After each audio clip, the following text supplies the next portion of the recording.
নমস্কার, ঈশান বাংলা খবরে আমি সুইটি আপনাদের স্বাগত জানাচ্ছি। প্রথমে সংবাদ শিরোনাম। কয়লায় এনজিটির অনুমতি, শত শত ট্রাক অসমে প্রবেশের অপেক্ষায়। আজমলের বিরুদ্ধে বিক্ষোভ, শিলচরে কুশপুতুল দাহ।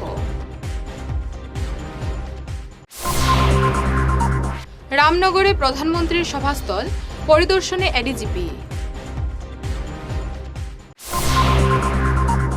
জিসি কলেজে আন্তর্জাতিক সম্মেলন, হাজির দেশ বিদেশের গবেষকরা। এবারে বিস্তারিত খবর। কয়লার ব্যবসায় ফের অনুমতি দিল ন্যাশনাল গ্রিন ট্রাইব্যুনাল। এনজিটি মেঘালয়ে জমা থাকা 24,000 মেট্রিক টন কয়লা বিক্রির অনুমতি দিয়েছে। এই নির্দেশ আসতেই মেঘালয় থেকে কয়লা নিয়ে অসমে ঢোকার অপেক্ষায় প্রায় 200 ট্রাক। কিন্তু প্রশাসনের ঢিলিমিতে রাতাছড়ায় দাঁড়িয়ে রয়েছে সব কয়টি ট্রাক। সিদ্ধান্ত হয়েছে বিক্রি কর ও পরিবহন বিভাগ কাগজপত্র পরীক্ষা করার পর ট্রাকগুলি ছাড়া হবে। কিন্তু পরিবহন বিভাগের কর্মীরা না যাওয়াতে কোনো ট্রাক প্রবেশ করতে পারেনি। সাংবাদিক সম্মেলনে মেজাজ হারিয়ে সাংবাদিকদের সঙ্গে অভব্য আচরণ করে বিতর্কের মুখে পড়লেন এআইইউডিএফ সুপ্রিমো সাংসদ বদরউদ্দিন আজমল। এই ঘটনায় আজমলের বিরুদ্ধে দেশজুড়ে চলছে প্রতিবাদ। বৃহস্পতিবার শিলচরে ক্ষুদিরাম মূর্তির পাদদেশে সাংবাদিকরা আজমলের বিরুদ্ধে বিক্ষোভ দেখান। পুরানো হয় আজমলের কুশপুতুল। 24 ঘন্টার ভিতরে আজমলকে গ্রেফতারের জন্য দাবি জানান সাংবাদিকরা। আমি চিন্তা করা নাই, আমি মহাগঠবন্ধন লগে দিল্লীত আছো, দিল্লীয়ে নিজের ফর্মুলা যেটু বানাবো সেইটোর উপৰত কাম ওকে। কোন দিল্লীত যদি কংগ্রেস হলে কংগ্রেসের লগত থাকিব, বিজেপি হলে বিজেপির লগত থাকিব। কোনে? আমি এইটোই বহুত ভাল কৈছে।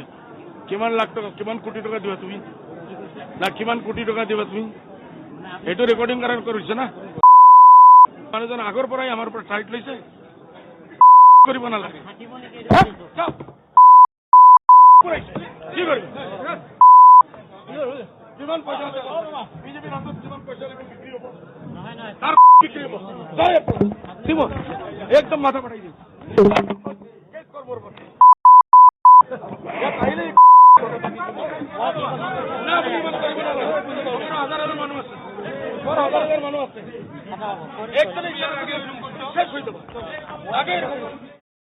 আমরা আজকে শিলচরে যারা সাংবাদিকতা করি পত্রিকা এবং ইলেকট্রনিক মাধ্যমে, আমরা বদরুদ্দিন আজমল কালকে যে ঘটনাটা ঘটিয়েছেন সাংবাদিকদের সঙ্গে তার তীব্র নিন্দা জানাই এবং একই সঙ্গে আমরা বদরুদ্দিনের গ্রেপ্তারের দাবি জানাচ্ছি। শিলচরে বিপ্লবী ক্ষুদিরাম বসুর মূর্তির পাদদেশে সাংবাদিকদের এই প্রতিবাদ বিক্ষোভ কর্মসূচি সাংসদ এআইইউডিএফ প্রধান বদরুদ্দিন আজমল যেভাবে সাংবাদিকদের উপর চড়া হয়েছেন, যেভাবে অবৈধ আচরণ করেছেন, যেভাবে সাংবাদিককে নিগ্রহ করেছেন, আমরা শিলচরের সকল স্তরের সাংবাদিক আজ ঐক্যবদ্ধভাবে এর তীব্র প্রতিবাদ জানাচ্ছি। অবিলম্বে বদরুদ্দিন আজমলকে গ্রেপ্তার করতে হবে, এটা আমাদের জোরালো দাবি। কারণ নিগৃহীত সাংবাদিক এফআইআর করেছেন, তাই এক্ষেত্রে আইনের শাসন প্রতিষ্ঠিত হতে হবে। বদরুদ্দিন আজমল লোকসভা সদস্য, একই সঙ্গে দলের প্রধান। তিনি যদি সাংবাদিকদের উপর এ ধরনের আচরণ করেন, তাহলে আজ এই রাজ্যে, এই দেশে, সারা বিশ্বের কাছে আজ কোন বার্তা পৌঁছচ্ছে। তাই আমরা স্পষ্টতই জানিয়ে দিতে চাই যে আগামী 24 ঘন্টার মধ্যে গণতন্ত্র হত্যাকারী, গণতন্ত্রের শত্রু, মানবতার শত্রু সেই বদরুদ্দিন আজমলকে গ্রেপ্তার করতে হবে এবং আইনানুগ ব্যবস্থা করতে হবে। আমরা অত্যন্ত দুঃখের সঙ্গে এটা বলতে বাধ্য হচ্ছি, কারণ এআইইউডিএফের জন্মলগ্ন থেকে সাংবাদিকরা তাকে সহায়তা করেছেন। এআইইউডিএফের বিভিন্ন খবর গুরুত্ব সহকারে প্রকাশিত হয়েছে এবং যার জন্য এআইইউডিএফ রাজ্য রাজনীতিতে একটা গুরুত্বপূর্ণ ভূমিকা পালন করতে সক্ষম হয়েছে। কিন্তু এখন গত পঞ্চায়েত নির্বাচনে এআইইউডিএফ জনসমর্থন হারানোর ফলে যেভাবে তিনি কাণ্ডজ্ঞান শূন্য হয়ে গণতন্ত্রের চতুর্থ স্তম্ভের একজন প্রতিনিধিকে যেভাবে তিনি আক্রমণ করেছেন সেটা সভ্য সমাজের কলঙ্ক। पत्रकार के ऊपर जो हमला हुआ, उन्होंने हमला किया, इससे दुखद घटना और कुछ नहीं। हम ये मानते हैं कि गणतंत्र को एक प्रकार धर्षण किया गया। हम कहेंगे गणतंत्र जो पूरा चतुर्थ स्तंभ का कहा जाता है उसको मार दिया गया बदरुद्दीन आजम ने। साथ एक बात कहते हैं कि जो हमारे साथ की सहकर्मी सांबादिक भाई को उन्होंने थ्रेट दिया है कि उनका पास ऐसा कुछ लोग हैं, एक इशारा देंगे तो उसका जान से हाथ धोना पड़ेगा। ये बात जो कहा है, इससे निंदनीय बात और क्या हो सकता है। उन्होंने अपना औकात दिखाया है। आने वाला टाइम में हम सरकार से ये कहते हैं, सरकार अपना औकात दिखाए कि अनपार्लियामेंट बात जो कहते हैं उसका लेके कौन सा कानून उन पर लागू होता है, ये सरकार को सोचना पड़ेगा। और आने वाले दिन में उनको एक कानूनन कार्रवाई जो होता है वो करने की दावी हम लोग बराक वैली के से आवाज़ आ रही है, हम भी उसी को सपोर्ट कर रहे हैं। প্রধানমন্ত্রী নির্বাচনী সভাস্থল পরিদর্শন করলেন রাজ্য পুলিশের এডিজিপি মুকেশ আগরওয়াল। বৃহস্পতিবার গুয়াহাটি থেকে আসেন আগরওয়াল। এদিন বিকেলে ডিআইজি দেবরাজ উপাধ্যায়, এসপি রাকেশ রোশন সহ জেলা পুলিশের অন্যান্য শীর্ষ কর্তাদের সঙ্গে নিয়ে রামনগর যান এডিজিপি। সেখানে প্রধানমন্ত্রীর সভাস্থল পরিদর্শন করেন তিনি। গম পাইছে ভাৰতবৰ্ষৰ প্ৰধানমন্ত্ৰীৰ প্ৰগ্ৰাম এটা ইয়াত 4 জানুৱাৰীত প্ৰগ্ৰাম এটা আছে আৰু প্ৰধানমন্ত্ৰী প্ৰগ্ৰামৰ কাৰণে এটা বিশেষ আমাৰ সিকিউৰিটি বন্দোবস্ত এটা ব্যৱস্থা আমি কৰোঁ আৰু এইবিলাকৰ প্লানিংটো বহুত আগৰ পৰাই ষ্টাৰ্ট হয়। আৰু ইয়াত যিহেতু যেনেকুৱা টাইপৰ আপুনি ইয়াত দেখি আছে বহুত কথাবিলাক আহি যায় যে ৰাইজক আপুনি মিনিমাম সুবিধা হোৱাকৈ কেনেকৈ কোনফালেদি আনিব, তাৰপিছত VVIP প্লাছ বেলেগ VIP বেলেগ ডিগনিটৰী তেওঁলোকক আপুনি কোনফালেদি আনিব, ডায়ছৰ কেনেকৈ কি আছে আৰু অন্যান্য ছিকিউৰিটি যিবিলাক এংগেলবিলাক আছে এইবিলাক গোটেইবিলাক বস্তু ব্যৱস্থা কৰি মেলি আমি বহুত আগৰ পৰা এইবিলাক প্লানিংটো আৰম্ভ কৰোঁ। আৰু তাৰপিছত কামটো হাতত ল'বই লাগিব আৰু প্লানিংটো ফাইনেল হয়, ডিচিশ্যনটো ফাইনেল হোৱাৰ পিছত তাৰপিছত কামটো হাতত লোৱা হয়। এইটো নহয় যে আমি কামটো কৰি আধা বাটতে আকৌ কামটো আকৌ সলনি কৰিলোঁ, প্লান চেঞ্জ কৰিলোঁ, খানা কৰিলোঁ। ত' that is the whole purpose. আজি এইটো কাৰণে ফাৰ্ষ্ট ভিজিট এটা লোৱা হৈছে। অনাৰেবল মিনিষ্টাৰ ছাৰো ইয়াত আছে, আপোনালোকে পাইছে, DC, DIG, SP আমি গোটেইকেইজন। আৰু যেনে যেনে আগবাঢ়ি যাম তেনে তেনে আপোনালোকে গম পাব। That is the whole purpose. উত্তর পূর্বের সাংস্কৃতিক উৎস শীর্ষক দুদিনব্যাপী আন্তর্জাতিক সম্মেলন শুরু হলো জিসি কলেজে। কলেজের ইংরেজি বিভাগ আয়োজিত এই সম্মেলনে ভারত সহ বিদেশের প্রতিনিধিরাও তাদের গবেষণাপত্র নিয়ে আলোচনা করবেন।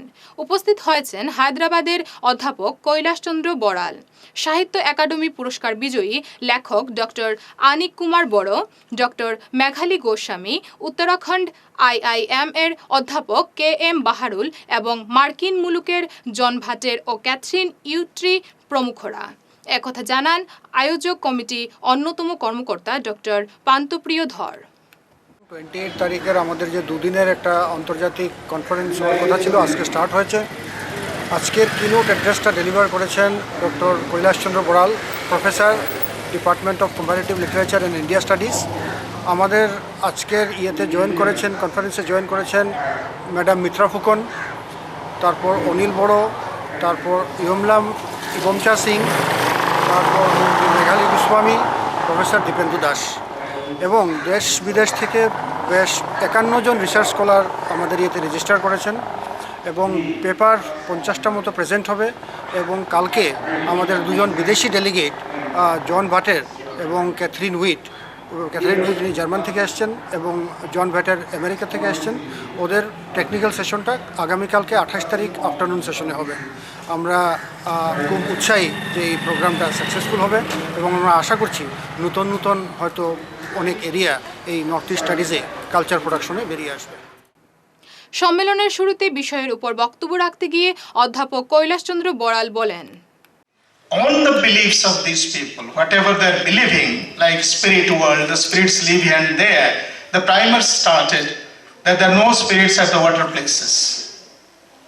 You see, all those things they're doing, they came up in the primers as, things which are non-Christian. You should not do as a kind of instructional kind of things. Okay. Now here I will tell you something very interesting. You see, we all belong to, whether the West or in India, we are born into religions, isn't it? Whatever it is. All of us, we are born to some kind of religion.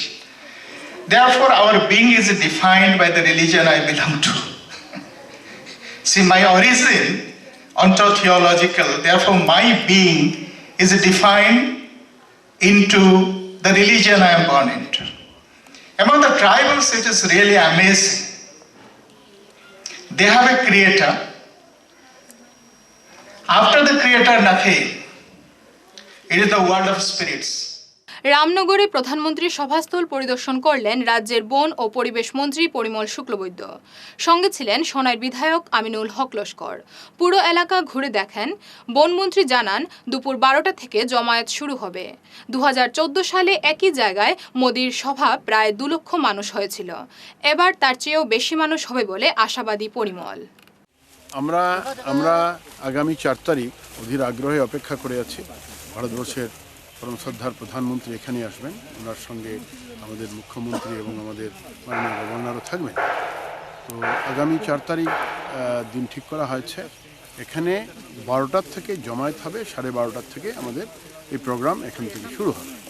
তো আমরা বিগত বছর ঠিক যে জায়গায় দাঁড়িয়ে আছি তার পাশেই রামনগরে আমাদের তদানীন্তন সময়ের মুখ্যমন্ত্রী গুজরাটের আজকের দিনের যিনি প্রধানমন্ত্রী উনি সভা করেছিলেন, ওই সময়ে প্রায় 2 লক্ষের অধিক লোক জমায়েত হয়েছিলেন।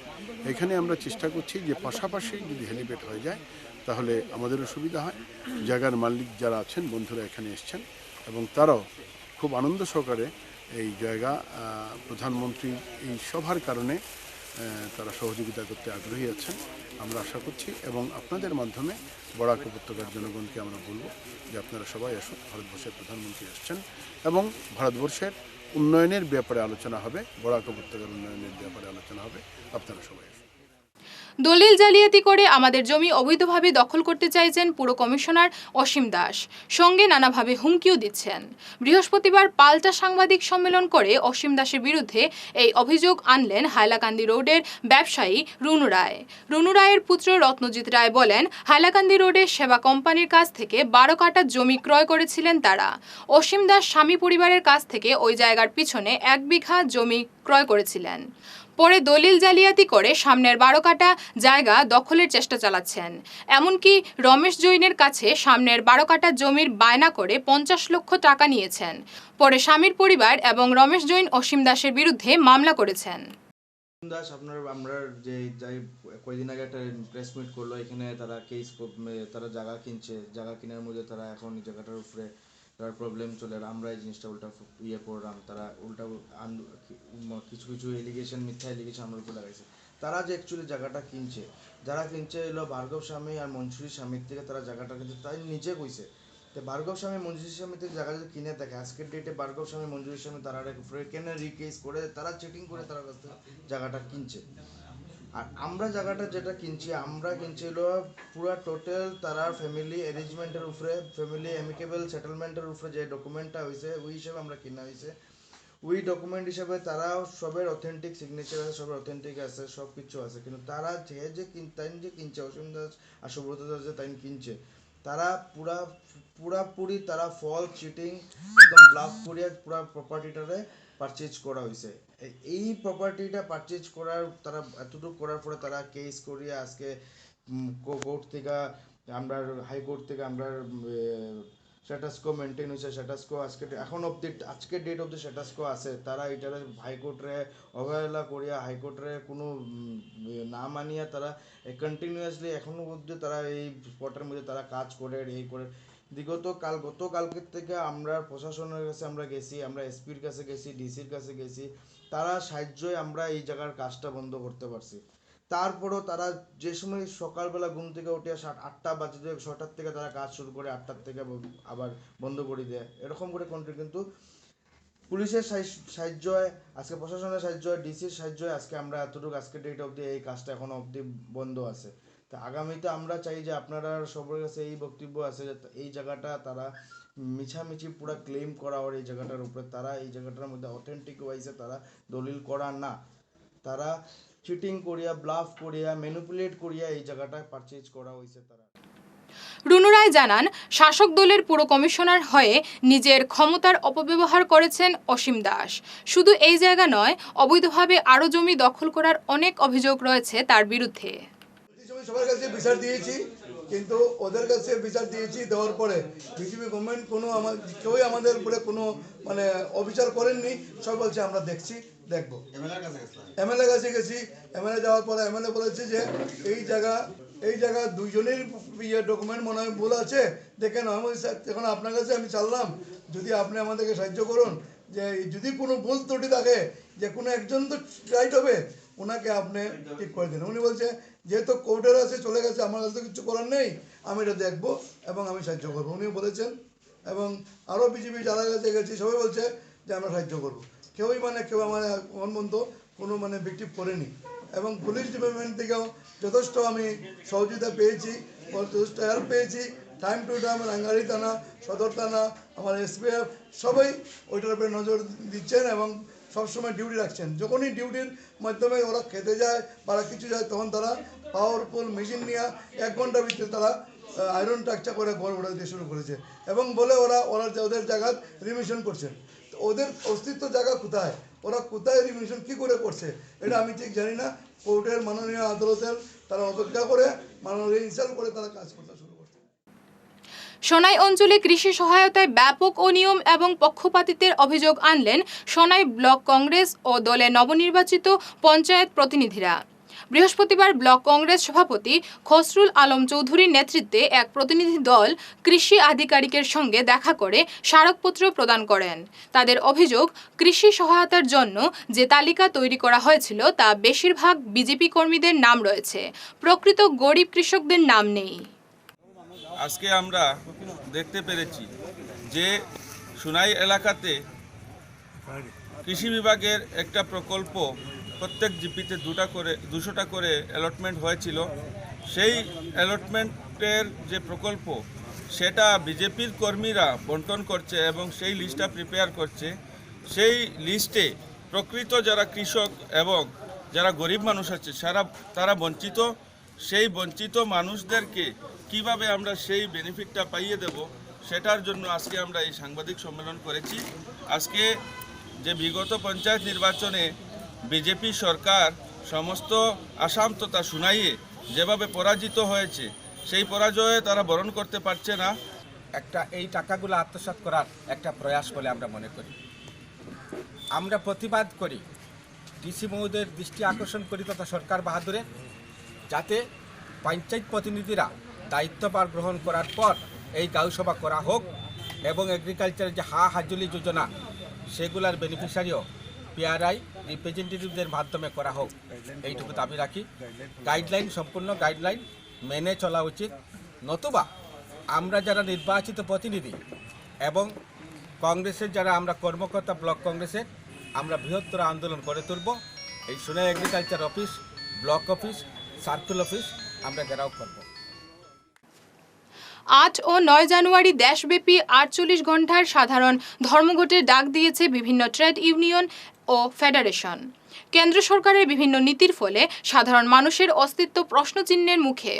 এমতাবস্থায় কেন্দ্র সরকারের ওই উদাসীনতার বিরুদ্ধে 11 দফা ও স্থানীয় 3 দফা দাবি নিয়েই এই ধর্মঘট। এক সাংবাদিক সম্মেলনে একথা জানান সিটু নেতা সুপ্রিয় ভট্টাচার্য। সারা ভারতবর্ষে সাধারণ ধর্মঘটের ডাক দেওয়া হয়েছে। এইটা সূত্র ধরিয়া গুয়াহাটিতেও আমাদের আসামের সমস্ত সেন্ট্রাল ট্রেড ইউনিয়ন এবং ফেডারেশনগুলি যৌথভাবে কনভেনশন করছে এবং তারাও আহ্বান জানাইছে এই 8-9 তারিখ 2 দিন 48 ঘন্টার সাধারণ ধর্মঘটের ডাক দেওয়া হয়েছে। অ্যাকর্ডিংলি আমরাও এখানে সেন্ট্রাল ট্রেড ইউনিয়ন ও ফেডারেশনগুলি যৌথভাবে আমরাও সিদ্ধান্ত নিছি যে 8 আর 9 তারিখে আমরা এন্টায়ার কাছাড় জেলায় এই ধর্মঘটে আমরা সাকসেসফুল করব। এর মধ্যে যুক্ত হয়েছে সমস্ত ফেডারেশনের আন্ডারে যে সমস্ত অফিস এমপ্লয়িজ, আদার আনঅর্গানাইজড ওয়ার্কার্স, এই সমস্ত কিছু নিয়ে এসে কর্মচারীরা যোগ করছে। এর মধ্যে কিষাণ অর্গানাইজেশনগুলি তারাও আমরা সাপোর্ট জানাইছে, তারাও এটার মধ্যে সামিল হইব। মূলত দাবিগুলি যেগুলি আছে আমরা এখানে লিফলেটের মধ্যে দিছি সেই দাবিগুলি। এর মধ্যে মুখ্য দাবির মধ্যে বিশেষভাবে যেগুলি আছে আমরা এখানে কোয়া লাগে, এটা হচ্ছে যে 18,000 টাকা ন্যূনতম মজুরি প্রত্যেক শ্রমিকের লেগে ধার্য করা হইতো, এটা একটা দাবি। ভারতবর্ষে 47 কোটির উপরে শ্রমিক কর্মচারী আছে, এর মধ্যে খুব বেশি হইলে 5 কোটি অর্গানাইজ সেক্টরে কাজ করে সংগঠিত ক্ষেত্রে, বাকি প্রায় 42 কোটি শ্রমিক কর্মচারী অসংগঠিত ক্ষেত্রে। এদের কোনো কিছুই নাই, ন্যূনতম মজুরি বলতে কিছুই নাই প্রায়। আমরা এখন বৈজ্ঞানিক মতে এখন যেটা দরকার সেটা হচ্ছে একটা পরিবার বাঁচিয়ে থাকতে গেলে তার ন্যূনতম দরকার হয়েছে 27,000 টাকা পার মান্থ। সেখানে আমরা 18,000 টাকা ডিমান্ড করছি ন্যূনতম মজুরি, সেটাও গভর্নমেন্ট দিতে রাজি না। সমস্ত এই যে মিড ডে মিল, অঙ্গনবাদী, আশা কর্মচারী, এদের যেভাবে এক্সপ্লয়েট করা হয় এবং যে অবস্থায় তারা আছে, এটা থেকে আমরা দাবি করছি যে তারা শ্রমিক সরকারি কর্মচারী হিসাবে স্বীকৃতি দেওয়া।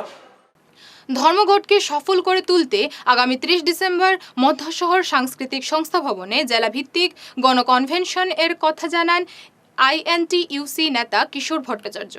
যে সরকারি থাকুক, ট্রেড ইউনিয়নগুলো তাদের নিজস্ব চিন্তাধারা শ্রমিক সমাজের স্বার্থে বিভিন্ন সময় এবং ভারতবর্ষে কোটিখানেক লোকও বিভিন্ন সময় অ্যারেস্ট হয়েছে শ্রমিক কর্মচারীর এই আন্দোলনে।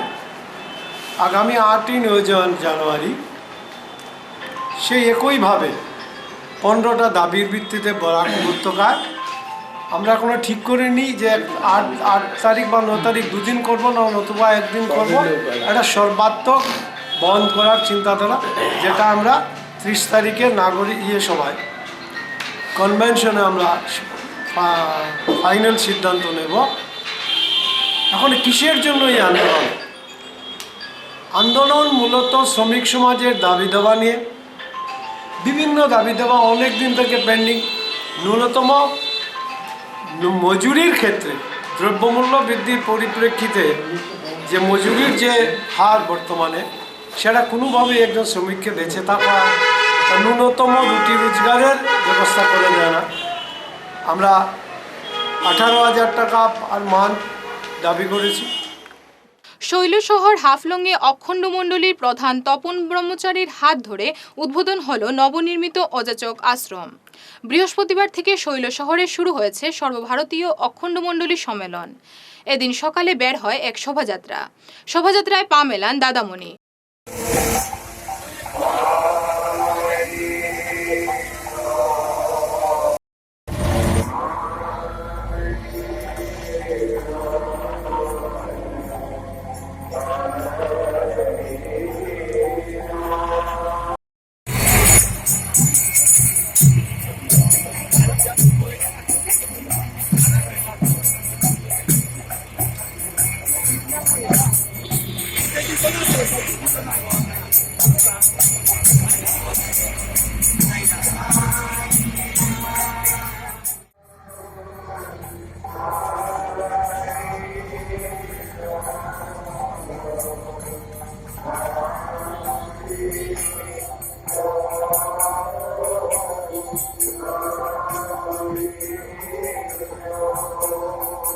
সপ্তাহব্যাপী এই সম্মেলনে আছে সর্বভারতীয় কবিতা সম্মেলন, রক্তদান শিবির, সমবেত উপাসনা সহ আরও বিভিন্ন অনুষ্ঠান।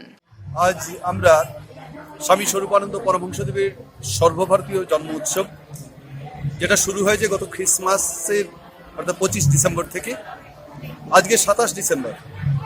আজকে সেই শুভ জন্ম সপ্তাহের একটি মুখ্য অনুষ্ঠান ছিল আমাদের সর্বধর্ম সমন্বয়ে একটি শোভাযাত্রা হরিওম কীর্তন সহ।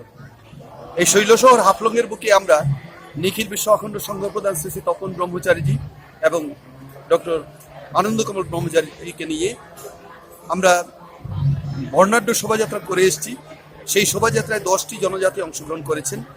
তাছাড়া 2টি জনগোষ্ঠী তাদের ঐতিহ্যবাহী জাতীয় নৃত্যগুলো আমাদের মঞ্চে উপস্থাপন করেছেন। এই বিপুল সমাবেশে যে আনন্দের ধারা নেমে এসছে তা চলবে আগামী 1 জানুয়ারি পর্যন্ত। কারণ আগামী 1 জানুয়ারি 2019 খ্রিস্টাব্দে স্বামী স্বরূপানন্দ পরমহংসদেবের জড়দেহের আবির্ভাবের পর 1 সপ্তাহ চলে যাওয়ার পর তার দেহে মানবত্বের লক্ষণ পাওয়া যায় এবং সেই দিনটিকে আমরা বলি সপ্তাহ উৎক্রমণীয় দিবস, যে দিনটিতে আবার জন্মগ্রহণ করেছিলেন মহাসন্ন্যাসিনী শ্রী শ্রী সংহিতা দেবী। তাদের উভয়ের জন্মদিন আমরা পালন করবো এবার 1 জানুয়ারি, অর্থাৎ আগামী মঙ্গলবার। সেই মঙ্গলবারে আমাদের বহু ঈপ্সিত একটি অখণ্ড মন্দির, উপাসনা মন্দির, সেই উপাসনা মন্দিরের দ্বার উদ্ঘাটন করবেন নিখিল বিশ্ব অখণ্ড সংঘ প্রধান শ্রী শ্রী তপন ব্রহ্মচারীজি। এই সমাবেশে ভারতবর্ষের সব রাজ্য থেকে অনেক ভক্তরা ছুটে এসছেন এবং বাংলাদেশ থেকেও কিছু প্রতিনিধিরা এখানে অংশগ্রহণ করেছেন। আগামী দিনে অর্থাৎ 30-31-এ আরও বহু ভক্ত নেমে আসবেন। প্রায় 3 থেকে 4 হাজার ভক্ত সমাবেশ ঘটবে এই শৈলশহর হাফলংয়ের বুকে। এবং বিভিন্ন অনুষ্ঠান সূচির মধ্যে রয়েছে ব্লাড ডোনেশন ক্যাম্প, যাতে আমাদের সহযোগিতার হাত বাড়িয়ে দিয়েছেন Barak valley voluntary blood donors association. এছাড়া রয়েছে এখানে সর্বভারতীয় কবিতা আবৃত্তি প্রতিযোগিতা। তাছাড়া রয়েছে শিলচর দূরদর্শনের বাচিক শিল্পীদের পরিবেশনায় কবিতা আলেখ্য, বন পাহাড়ের বন্ধুদের নিয়ে স্বামী স্বরূপানন্দের যে অনুভূতি তা কবিতার আকারে মূর্ত হয়ে উঠেছে আমাদের এই কবিতা আলেখ্যতে। এছাড়া রয়েছে একটি বিশেষ একাঙ্ক নাটক স্বামী স্বরূপানন্দ পরমহংসদেবের অসাম্প্রদায়িক আবেদন। আন্তর্জাতিক চলচ্চিত্র উৎসবের মানকে সামনে রেখে 21তম ফিল্ম ফেস্টিভ্যালের আয়োজন করতে চলেছে বীক্ষণ সিনে কমিউন। 2 জানুয়ারি বিকেল 5টায় শুরু হবে এই উৎসব। এবছর দেখানো হবে 13টি দেশের 16টি ভাষার 21টি ছায়াছবি। এক সাংবাদিক সম্মেলনে একথা জানান বীক্ষণের কর্মকর্তা কৃষাণু ভট্টাচার্য। বীক্ষণের 21তম চলচ্চিত্র উৎসব 2 জানুয়ারি থেকে শুরু হচ্ছে। 2 জানুয়ারি থেকে শিলচর গান্ধী ভবনে। এবছর 21তম চলচ্চিত্র উৎসব এবং এই 21তম চলচ্চিত্র উৎসবে কোইন্সিডেন্টলি আমরা 21টি ছবি দেখাচ্ছি। 21টি ছবির মধ্যে টোটাল কিছু কিছু যৌথ প্রোডাকশন আছে। 13টি দেশের 16টি ভাষার 21টি ছবি। তার মধ্যে ভারতীয় ছবির মধ্যে হিন্দি, বাংলা, কন্নড় এবং মারাঠি ছবি আছে। একটি ছবি মান্টো, যেটির মধ্যে উর্দু এবং হিন্দি যৌথ ছবি, এবং ইয়ের মধ্যে বায়োস্কোপওয়ালা একটি রবীন্দ্রনাথের যে কাবুলিওয়ালা গল্পটি ছিল তার পরবর্তী এক্সটেনশন একটি বায়োস্কোপওয়ালা ছবিটি, হিন্দি ছবি, সেটি মূলত হিন্দি এবং কাশ্মীরি ভাষার ছবিটি। তারপর বিদেশি ছবি যেগুলো আমরা রাখছি, পোল্যান্ডের ছবি আছে, নেপালের ছবি আছে, জার্মানির ছবি আছে, আফ্রিকার মালি দেশের ছবি আছে, ইরানের ছবি আছে, ইটালির ছবি আছে, এবং চিলি, স্পেন এবং চিলির ছবি আছে। আমেরিকান একটি ছবি আছে, ছোটদের ছবি, লর্ড অফ দ্য ফ্লাইজ। জেলা ক্রীড়া সংস্থা পরিচালিত প্রথম ডিভিশন ক্রিকেট লিগে বৃহস্পতিবার মুখোমুখি হয় স্পিরিট ইউনিয়ন বনাম 11 ক্লাব। টসে জিতে স্পিরিট ইউনিয়ন ব্যাটিংয়ের জন্য আমন্ত্রণ জানায় 11কে। 9 উইকেট হারিয়ে 11 করে 173 রান। দলের হয়ে সর্বাধিক 96 রান আসে প্রবল শিকদারের ব্যাট থেকে। জবাবে ব্যাটিংয়ে নেমে সব কয়টি উইকেট হারিয়ে 133 রান করে স্পিরিট ইউনিয়ন। 40 রানে নিজেদের জয় হাসিল করে 11 ক্লাব। সংবাদ শেষ করার আগে বিশেষ ঈশান বাংলা খবর আরও একবার। কয়লায় এনজিটির অনুমতি, শত শত ট্রাক অসমে প্রবেশের অপেক্ষায়। আজমলের বিরুদ্ধে বিক্ষোভ, শিলচরে কুশপুতুল দাহ। রামনগরে প্রধানমন্ত্রীর সভাস্থল পরিদর্শনে এডিজিপি। জিসি কলেজে আন্তর্জাতিক সম্মেলন, হাজির দেশ বিদেশের গবেষকরা। এখনকার মতো ঈশান বাংলা খবর এ পর্যন্তই। নমস্কার।